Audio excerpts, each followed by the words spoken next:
In some schools across America, face-to-face instruction is back. The pandemic has compromised the education of young people from coast to coast and in the U.S. territories. The same scenario is being played out in other countries too.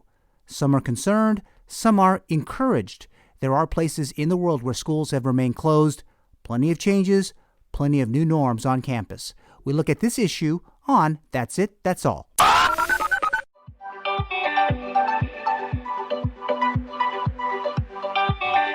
You are listening to That's It, That's All with Eulogio Gumataotao. That's It, That's All with Eulogio Gumataotao is brought to you by Get LLC. They provide consulting services and specialty construction materials and supplies in Guam and Micronesia. Need help on a business plan? Need help with advice on retrofitting your facility to be more energy efficient? A good resource is their website at get-guam.com.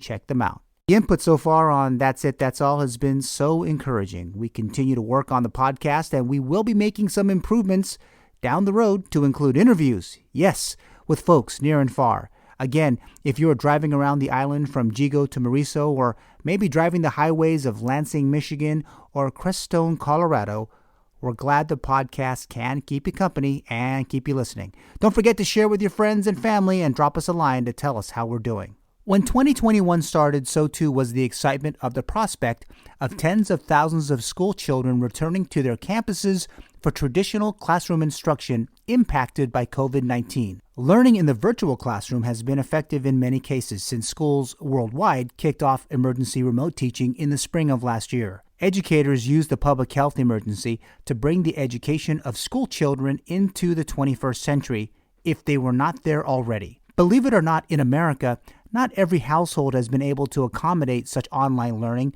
as poverty and access to technology has and remains problematic.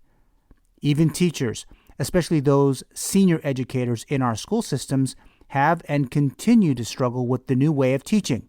For many of them, the current delivery of courses is a far cry from the use of the blackboard, books, pencils, and paper, which was replaced by Google Classroom, Zoom, and other learning management systems. Where are we then? Before we can talk up the return of face-to-face instruction, the cases of COVID-19 hospitalization and community spread remain top of mind. Coronavirus cases in the U.S. are either up or down, depending on the state. As of this podcast, America has reached 24 million SARS-CoV-2 infections, 400,000 deaths, and hospital surge capacity has been reached a second or third time nearly a year since the first case was reported by the World Health Organization. Over the past couple of weeks, a glimmer of hope for school kids and parents fatigued by online learning. School districts nationwide are working overtime to get back to some sense of normal. But challenges beyond their control in the ongoing health emergency still remain. There are school systems that have gone back to face-to-face, but many have resisted in areas where cases and health resources are challenged. The governor of Washington, Jay Inslee, this week encouraged school districts in the state to work toward bringing elementary school students back to class as long as COVID-19 rates continue to decline. The Evergreen State has more than 50% of their students learning through some kind of hybrid online and in-person method already.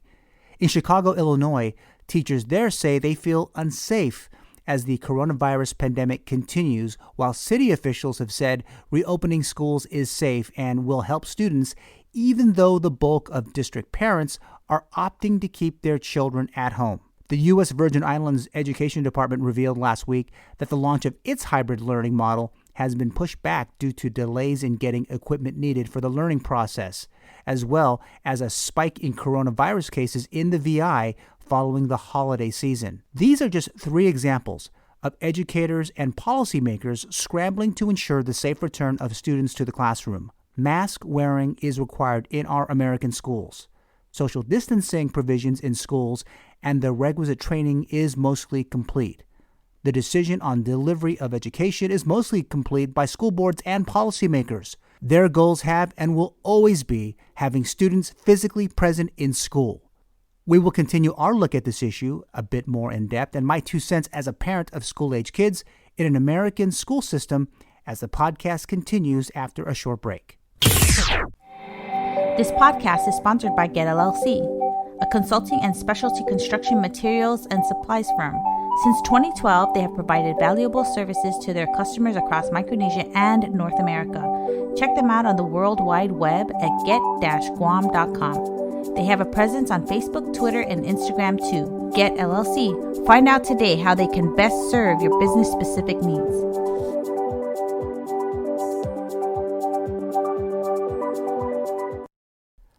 A new national study says that it appears safe to reopen schools for in-person instruction in counties with lower rates of COVID-19 hospitalizations. The study, conducted by the National Center for Research on Education Access and Choice, is the first of its kind to analyze data from all U.S. counties. As a gauge for safely reopening schools, researchers used a threshold of 36 to 44 new hospitalizations per 100,000 people per week. As of mid-December, 58% of all counties in the U.S. fell under the hospitalization threshold to qualify for safe reopening. That's according to the study. While closing school buildings has been a reasonable reaction to an uncertain and fluid pandemic, the school closures are likely to compound the social and economic crisis in the short term and the long term. That according to the authors of this study. And as we try to grapple with the possible health costs of reopening schools, it is also important to consider the health and other costs to keep them closed. So I guess for us in this podcast, let's talk about that 58% safe. Now, when we look at the number, 58%, that's not too bad considering there's been schools that have been remaining open and trying to do their best since, right after the end of the summer.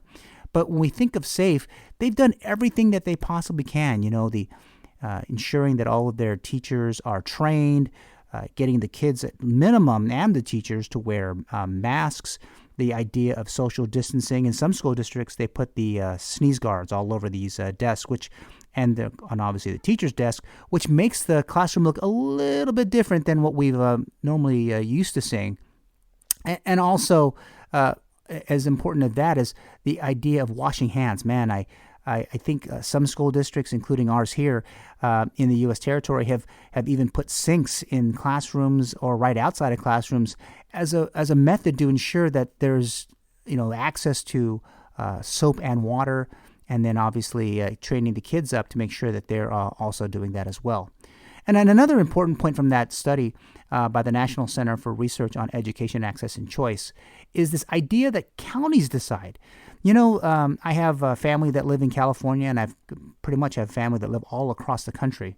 But importantly would be, let's say, Alameda County and Contra Costa County in the Bay Area in California. Their schools are still closed. I mean, and they're dealing with uptick in cases. Obviously, with the New Year's holiday already complete, cases are beginning to rise, not just in those counties, but all across the state. But when we think about counties deciding, that is where policymakers and working with the health departments are doing their best to try to ensure that, hey, are they ready to go back? Are they doing their best to have the resources to address maybe an infection in schools? But at least, according to the study, that the counties are deciding. And at times, policymakers kind of get all wrapped up that they want to control everything. But for most part, I've seen some county supervisors in Central California. They're questioning resources, questioning whether or not is the state doing their best. But they're now kind of pushing back on the state to say, hey, listen, we have this under control. We're going to go based on the science and based on our public health authorities. And then finally, costs. When we think of costs, most of the states have seen, and the territories have seen, an uptick in federal assistance. Obviously, I think the CARES Act and News on CARES Act funding is no question that's happening. I know that with the inauguration of the new president, President Joe Biden swearing in, there's been a recommitment by him and the Congress to kind of give more money back into states and localities. But costs, I mean, it goes down to state school districts, county school districts. They're looking at those costs and ensuring that their schools have all the resources that they need to take care of, their kids.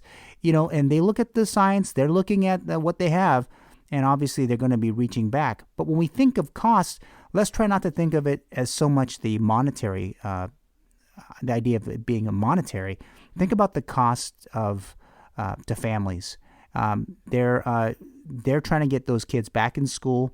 Their families are trying to, get back to work in some cases. I was watching a news story on Cron. This is the Cron app. This is KRON in the San Francisco Bay Area. There was some parents who were just like, they're struggling because, if the schools decide and then they close, they just can't, they just can't keep up. They're just fatigued all the time, having to manage the kids, have to manage the internet, have to manage all of the things that at times we seem to have taken for granted, that those important school workers who take care of our kids each and every day during the school year. But the costs, they're going to rise, and it doesn't seem like it's going to tail off anytime soon. Also, the director for the Center for Effective Education at the John Locke Foundation, Dr. Terry Stoops, he said recently that scientists agree, this is a quote, scientists agree that school reopening is safe and critical for the well-being of children. Also, he said, he told this to the Carolina Journal, this is on the East Coast, school board members who have voted to keep public schools closed are ignoring the scientific consensus on school reopening. Instead, they are listening to a small number of outspoken, mostly teacher union-affiliated fearmongers that express shockingly little regard for the needs of children and families. So when Dr. Stoops is saying, hey, school reopening is safe, it is critical for the well-being of kids. Hey, that's one of the things that's kind of been lost recently is policymakers are not listening to the science. And even here at home, there are folks who are taking a more concerted effort to listen to doctors, listen to pediatricians. The pediatricians across America, they are all talking, they're all reading, which I think in one of the podcasts we mentioned earlier, a bit about this before, about how that these guys are taking more time to understand more about the virus itself, the coronavirus itself, learn more about the vaccines, the effects of drugs to treating people. So it's not out of the realm of possibilities that they are in fact, taking this seriously. So we have to do a better job of listening to these professionals, listening to, across the country, listening to doctors and making better decisions for the sake of our school kids. We're going to take a break. We'll have more after this. This podcast is sponsored by Get LLC, a consulting and specialty construction materials and supplies firm. Since 2012, they have provided valuable services to their customers across Micronesia and North America. Check them out on the World Wide Web at get-guam.com. They have a presence on Facebook, Twitter, and Instagram too. Get LLC. Find out today how they can best serve your business's specific needs.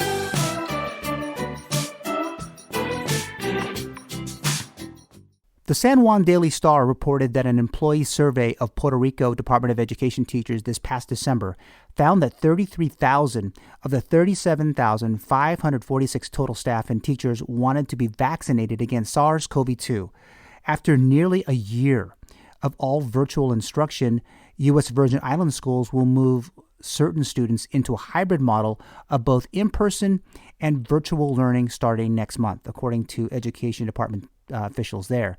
The Virgin Islands Daily News is also reporting that their hybrid instructional plan allows students in pre-K through third grade, as well as students in special ed and in their second year of career and technical education, to resume in-class learning full-time and or for certain days of the week, depending on their district.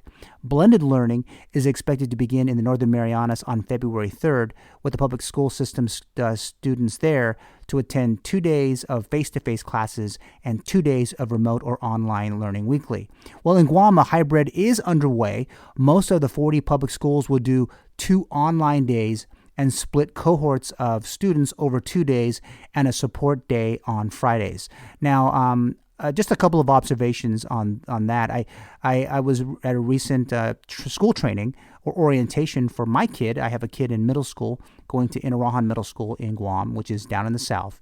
And I was at the training, and I just want to share a couple of things that I found from it. First off, the training was super well organized.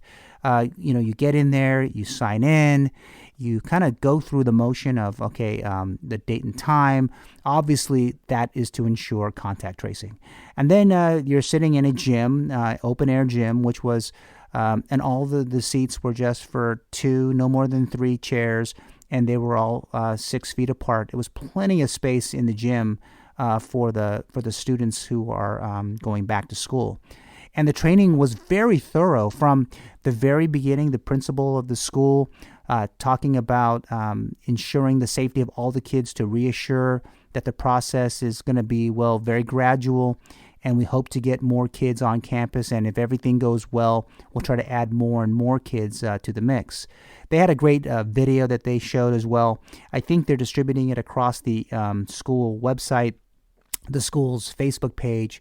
It's just to kind of help parents know that once their kid is either dropped off at the school, they walk in, or they're on a bus, that they're what that process is when they go right to the classroom. And then take it a step further, which I will say that the video was pretty darn good, showed even what the classrooms look like, which for many parents, you don't get a chance to do that in middle school. I think sometimes we just kind of let our kids go and then say, hey, good luck to you.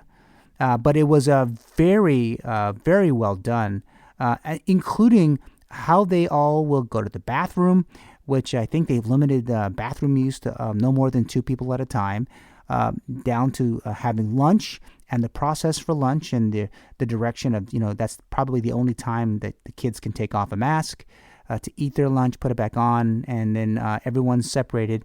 Just the normal fist bump, the foot bump, to let the kids know that, hey, this is how you'll do things. And the video was well done. Most, if not all, of the instructors were present. There was a handful of them of the school that weren't there. Obviously, there's still some kids taking online.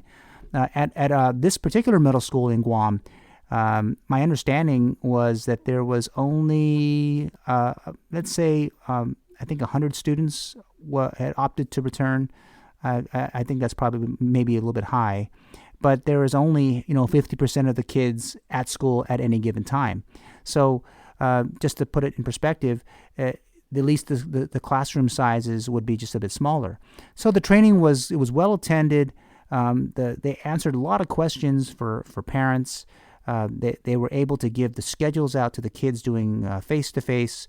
Obviously, when you have two days, Monday and Tuesday, you're in a classroom online, and then coming down, just to keep the expectations kind of at a certain level for the kids.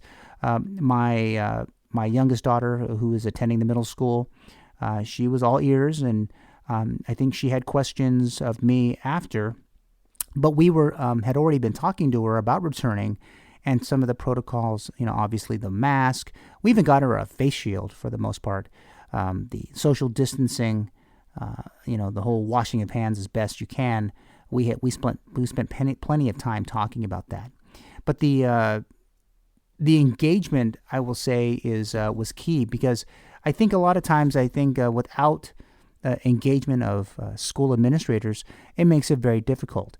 I followed with interest and have been following with interest all the school districts in the territories on how they're engaging their parents. And some of them are doing a better job than others.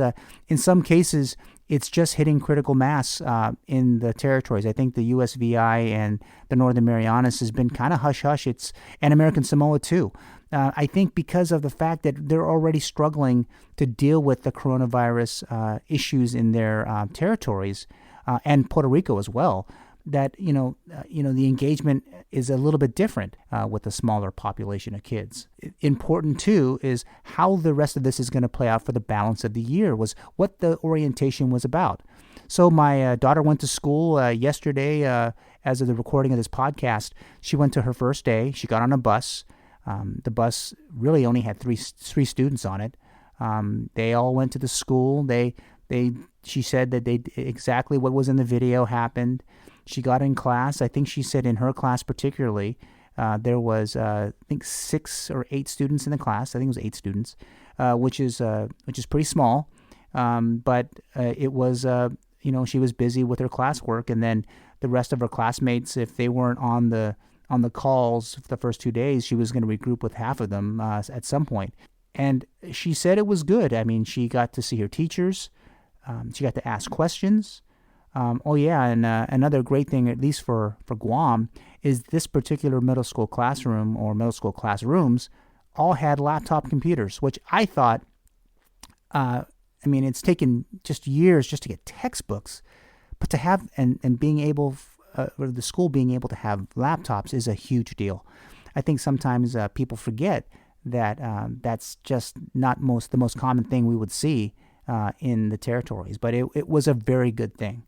And she enjoyed her day. She got home, she took off her mask and sanitized it, did all her things, and then got right back to doing her homework, which I think it's a little bit different, but it breaks up the kind of the monotony of what has been just online learning since around the March timeframe.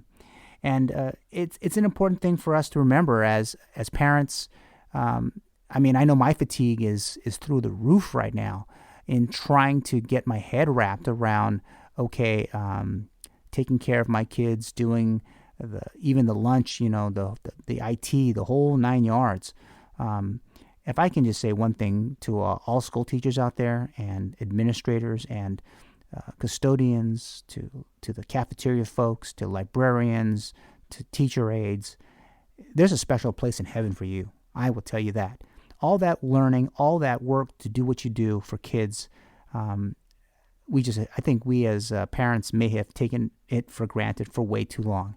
And the pandemic is really showing us that you are a valuable part of the community and a valuable part of the learning of our kids for the most part. So thank you very much for all that you do to help our kids. Also, one thing I wanted to also bring up, there's an important thing to kind of going back full circle from the articles from earlier in the podcast. I found this one quote I want to share with you all. While states have made tremendous strides in expanding school choice, the pandemic revealed a vast unmet need for expanded educational options. No child should be denied in-person instruction due to the misinformed decisions of school board majorities. Now, I know that the school board in the territories, they're challenged with resources just in general to kind of do things. But important to remember is the idea of options. And so I think for some of the older teachers, I think they've been struggling. My understanding is they're having a hard time with just, what they were taught to how do I instruct these young people online? It's not the same as being in front of of a blackboard that they've erased and they've written and they prepared. But they're working hard too. And I think that's like the missing link. So that's why I said that they're just doing a fantastic job. I think their adjustment has been just as crazy because just like the kids struggling with the resources, what do they have? I think some of the school teachers, some of them don't even have access to the internet, or their broadband was not so great. There's been times where they've struggled early on, but kind of once they got kind of going, it made it a little bit easier. And I think when school boards were probably not just relegated to ours, but probably all across the country, when they're very fast to say, okay, we're going to go online, there's that idea that there's going to be kids that don't have that. They don't have the access to that. And teachers aren't prepared either. And so in our case, we're always up against the face of a natural disaster, meaning a typhoon or a tropical storm. So we're always prepared. But other places don't have that luxury. And so when they're having to adjust, I can only imagine what parents and the kids are going through to get that whole process done and to get them learning. But when we think of getting kids back to school, it is a big deal. For the most part, what we're seeing in the territories especially, that once the CARES money has been injected into these schools, it's now been this slow process of getting kids back. Now, I haven't even touched on interscholastic sports or other extracurricular activities. Because right now, I don't think teachers, educators, parents alike, we're not ready for that stuff yet. I think there's a rush to in some cases because obviously some of these kids are thinking of college scholarships and the like. But if they can't even deliver the basic education services, getting back to playing a game really is not very helpful. But again, kids are back to school. It can be done. The prospect is important for many to do that. If counties across the nation are really struggling, I mean, that number earlier in the podcast that we mentioned, it's this idea of having more of them get back. Is it really? Can it be better than the percentage of 58? Can we maybe be up to 70%? Whatever the case might be, there's important things happening, and all of us should stay tuned and continue to watch the progress that's being made of getting kids back to class, back to school. Hey, teachers, thank you for all that you do. School administrators, thank you for everything that you do as well. And parents, don't give up. It's almost there. And kids, good luck to all that you're doing, especially during these crazy COVID times. That's it. That's all. Don't forget to subscribe and follow this podcast. Have a great week, and we'll talk to you soon.